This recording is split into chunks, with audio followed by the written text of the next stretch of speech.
Hey, what's up, you guys? Woody Jacob here to bring you more than a little late review of the Season 2 mid-season finale of Fox's Gotham.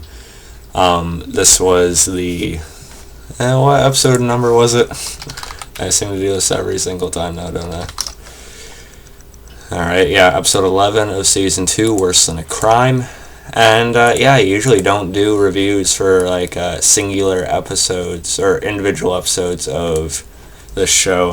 The last video I did on the show was about the Jerome character, and I think the video I did on it before that was a review of the pilot back in Season 1.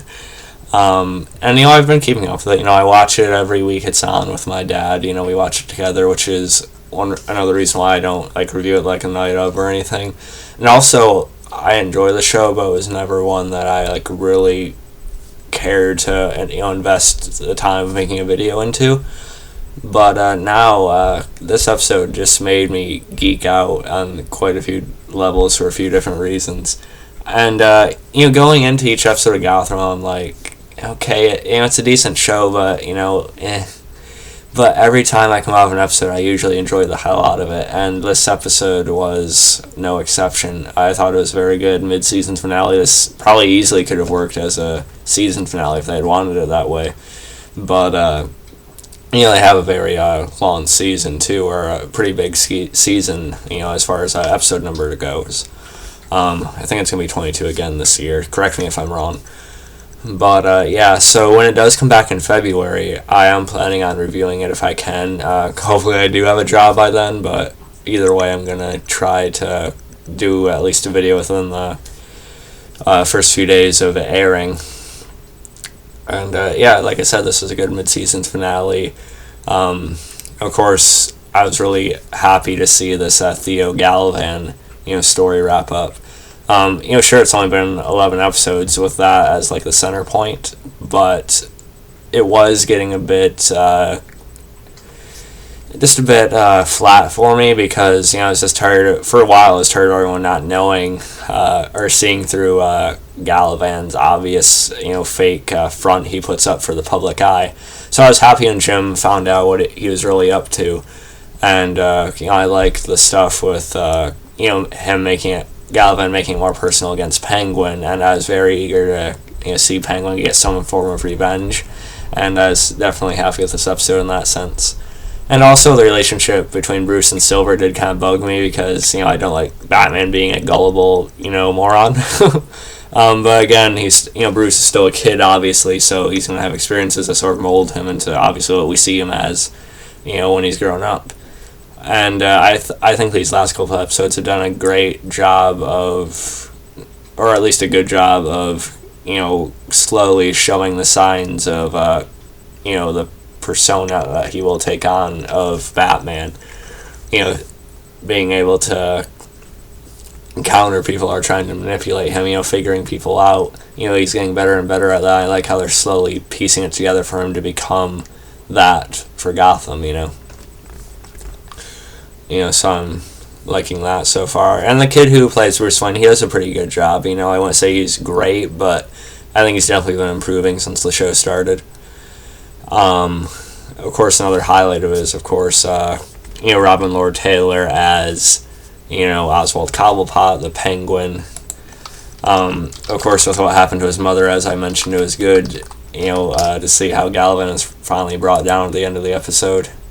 And I have liked Michael Chiklis on the show this season as well. As the captain, I know he's not going to be around forever, obviously, because Jerom's got to become the commissioner at some point. And really take charge and stuff like that. But,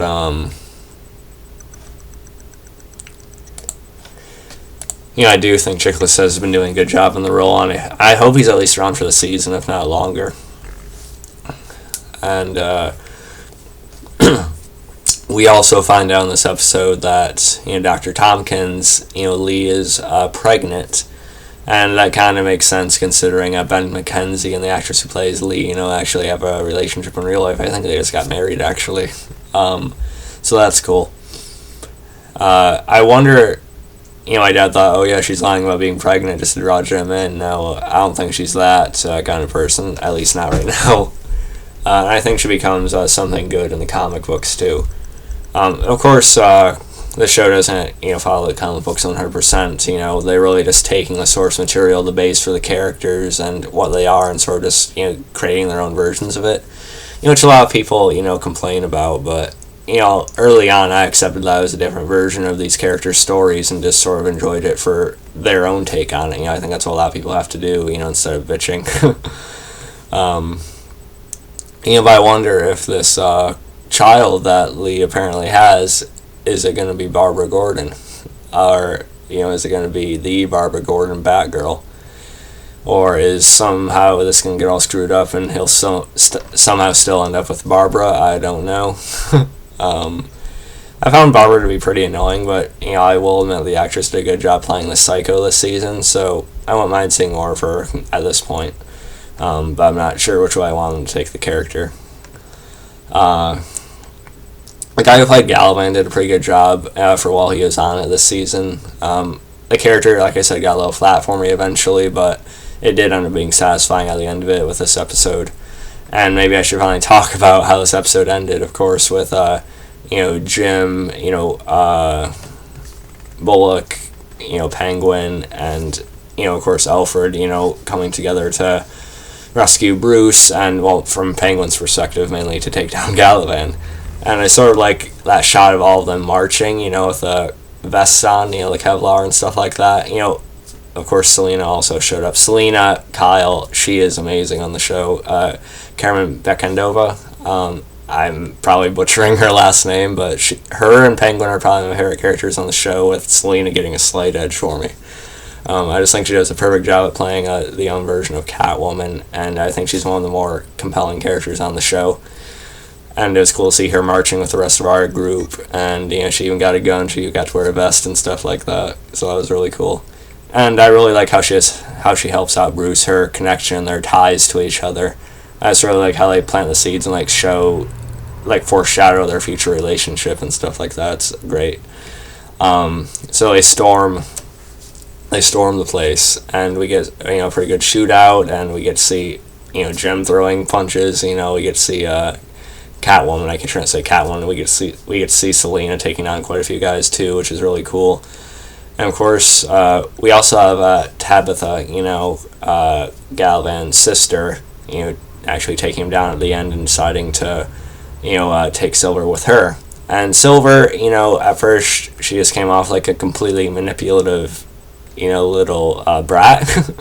But yeah, she kind of was. But as we found out, as Bruce sort of finds out, I sort of like how Bruce was able to figure out her lies, so that gives me hope for this version of the character. Like I said, playing the seeds for what he's going to become, as the Batman. And, she really turned out to be just not a complete victim, but really just turned into something just, you want to shake your head at, for what, has been done to her and what she's been created as because of it. And like I said, like Bruce said, he doesn't love her, he doesn't really have any, very positive feelings for her, but he pities her and, her situation. So I thought they did that well. And the girl who played Silver actually ended up doing a pretty good job in this episode. I was kind of surprised, acting-wise. And of course with Tabitha taking out Galavan,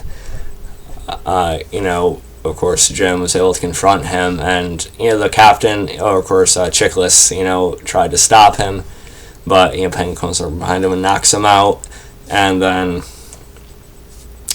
Penguin and Gordon take him down by the river in a van down by the river, but the cat's out the door. I'm gonna try to finish this, or maybe not. Penguin, one of the most fascinating parts of the episode to me was Penguin beating down Galavan with a bat. That was so, I love seeing that, after what he did to his mother. Of course, he wanted Penguin to get his hands on him, and he did, I was pretty happy about.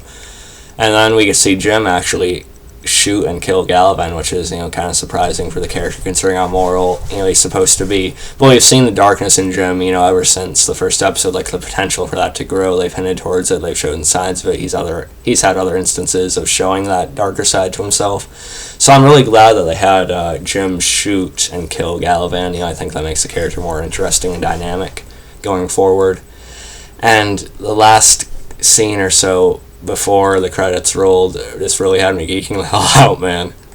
The last two scenes, of course, with Galavan's body, we see that Penguin pretty much shove the umbrella down his throat, which is awesome. Brutal, but awesome as hell.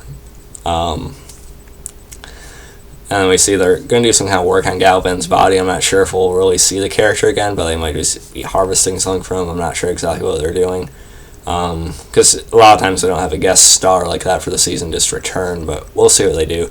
But as the camera is going over the other bodies, they're having those chambers or those pods or whatever they were. The hair, we seen the back of someone's head, and it looked a lot like Fish Mooney's hair. Her fate was kind of left ambiguous after Jada Pinkett Smith left the show at the end of season 1. And I know that wasn't her in the pod or anything, but I'm kind of thinking they were implying that could be the character in there, the body and stuff. So I like how they're still leaving it open for her to return at some point, because we never did see an actual dead body. So it does make you wonder a bit. It does seem kind of unrealistic, but come on, it's a comic book series, And also they did mention Doctor Strange, which is another big Batman villain. And a lot of people, again, complain about the characters being brought in too early or becoming what they are with Batman too early on. But really, that stuff did bug me at first, and it still does a little at times. With the ages and the age gaps and stuff like that at times. But really, you just got to think about it as its own version and either enjoy it or just, leave it alone. Don't, go in Facebook comments and, bitch about it left and right. Just accept it as its own version, take it for what it is, So I like that Hugo Strange thing we brought in, and of course we see a man running, and then he gets frozen to death, with a freeze gun. We see Mr. Freeze for the first time. I did know that he was going to be introduced this season, I just didn't expect it necessarily in this episode. And I'm also excited about the fact that Kristen Hager is going to be playing, Nora Freeze, his wife in the coma, who is Nora on Being Human, which is really awesome, so I can't wait to see her on it. I'm guessing in the next half of the season we will. So I'm looking forward to that. So yeah, guys, I hope you enjoyed the mid-season finale of Gotham. I know I did. And going forward, when it comes back in February, I will try to review each episode if I can. But again, I might be busy, but I will try to get a review out at least within the first few days, if not the night of. So yeah, I hope you guys enjoyed this video. And I was about to say, I know I did what. So yeah, really like Gotham. I'm more sold on it now than I ever have been, really. I did like Jerome too, by the way, but I'd talk about that in another video. So yeah, I'll catch you guys next time, for my Vampire Diaries Originals reviews Thursday, and whatever I happen to do in between that, if anything. So yeah, add me on Facebook, follow me on Twitter, MoviePilot, and look for Ransfolded.com. Catch you guys next time. And Selina and Bruce are so cute together. I love how they do it. How they do it. I love how they work through it. Ugh. Okay, I'm just gonna stop talking. Good episode.